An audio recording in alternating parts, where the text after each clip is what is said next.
시청합에서 네. 더불어민주당하고 진보당이 네. 위헌정당이라고 지금 대국민 서명을 받고 계시는데 네. 왜 위헌정당이 되는지 쉽게 좀 설명해 주시고 예. 그 다음 절차는 그 서명 받은 거 가지고 어떻게 해야지 저거를 해산시킬 수 있는지 그것까지 오늘 두 가지 쉽게 설명해 주십시오. 예. 우리 헌법에 위헌정당에 관한 규정이 헌법 8조 제4항에 규정되어 있습니다.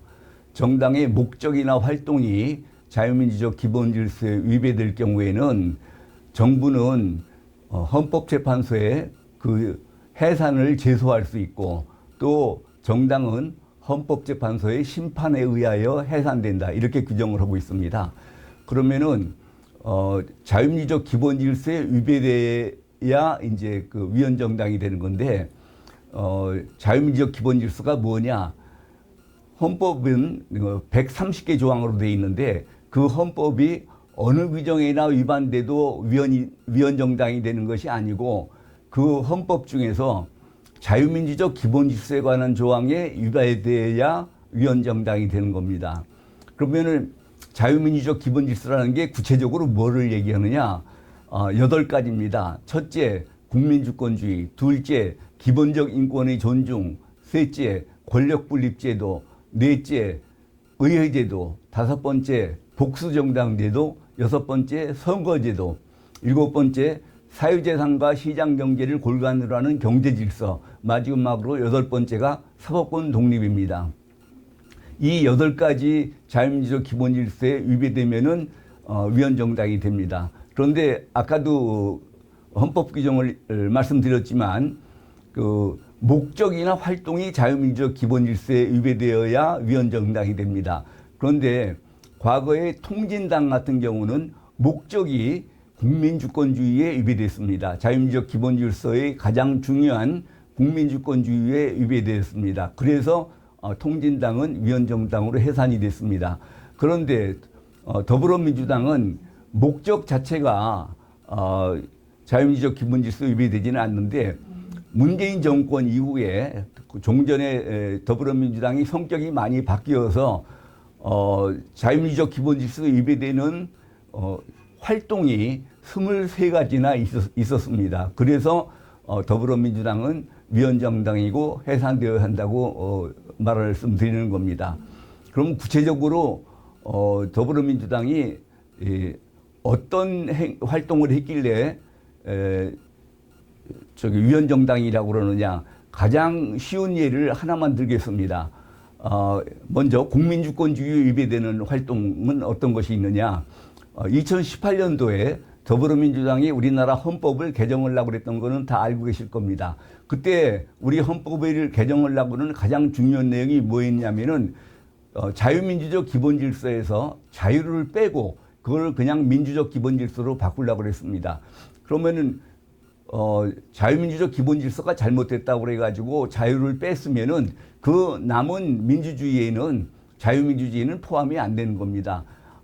그런데 일반 국민들은 민주주의나 자유민주주의나 뭐가 다르냐고 생각할지 모르지만 잘 아시는 바와 같이 북한에서도 자기네들이 민주주의라고 그럽니다. 조선민주주의 인민공화국 이렇게 쓰고 있습니다.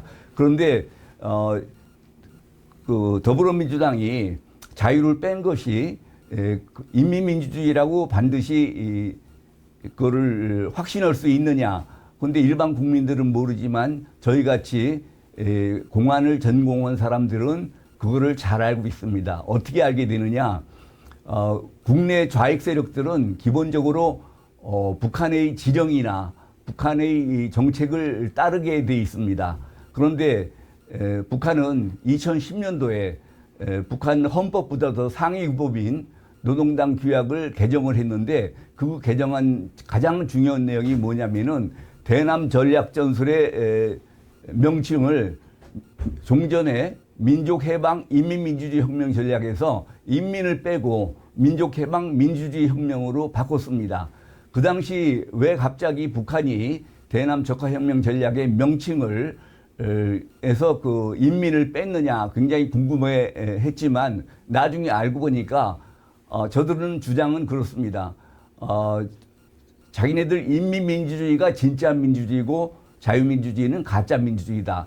그래서 그냥 민주주의면 그게 바로 인민민주주의지 구태여 매번 인민민주주의 할 것이 뭐가 있느냐. 그래서 그냥 민주주의로 썼다고 그럽니다.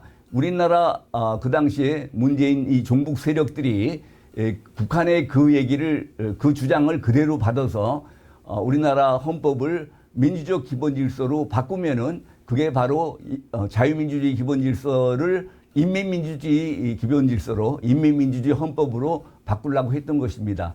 더 확실한 증거는 우리 이 고등학교 교과서에 윤리와 사상이라는 교과서에 있습니다. 그 교과서 중에 이 문재인 종북 세력들이 뭐라고 했냐고 그러면은 종전의 국민주권을 인민주권으로 바꿨습니다. 통진당이 해산된 거는 민중주권을 주장해서 해산됐는데 한 걸음 더 나가서 인민주권을 주장하고 있기 때문에 더불어민주당은 인민민주주의를 지향하고 있다는 것을 분명히 하고 있다고 봐야 될 것입니다. 그리고 말씀하신 게 이것이 과연 더불어민주당이 해산될 수 있느냐. 그런데 사실은 저희들도 헌법재판소에 제소를 할 수 있다고 그러면은 벌써 제소를 했고 그러면은 더불어민주당이 위헌정당인 거는 분명하기 때문에 해산이 벌써 됐겠지만 우리 헌법에 위헌정당 해산 심판 청구는 정부만이 할 수 있게 돼 있습니다. 그래서 그 정부의 대표자인 법무부 장관만이 할 수 있습니다. 그래서 저희는 법무부에 더불어민주당에 대해서 위헌정당 해산 청구를 해달라고 저희가 청원을 했습니다. 저희가 할 수 있는 거는 법무부에 청원하는 것까지입니다. 그런데 지금 법무부는 아직까지 위헌정당 해산 심판 청구를 하지 않고 있습니다. 그래서 저희가 금년 7월 9일에 위헌정당 더불어민주당 해산을 요구하는 국민들 서명지 115만 명분을 제출을 했습니다. 그리고 법무부에 대해서 위헌정당 해산 심판 청구를 해달라고 요청을 했는데 역시 아직까지 답이 없습니다. 그래서 저희가 지금 145만 명 서명을 받았는데 속히 서명을 더 받아서 200만 명이 되면은 나머지 85만 명의 서명지를 제출하고 그때 가서 다시 한 번 더 법무부에 위헌정당 해산 심판 청구를 해줄 거를 요구할 생각으로 있습니다. 자, 오늘도 쉽게 잘 설명해 주셨습니다. 자, 오늘도 여기서 마치겠습니다. 네. 수고하셨습니다, 변호사님. 예, 감사합니다.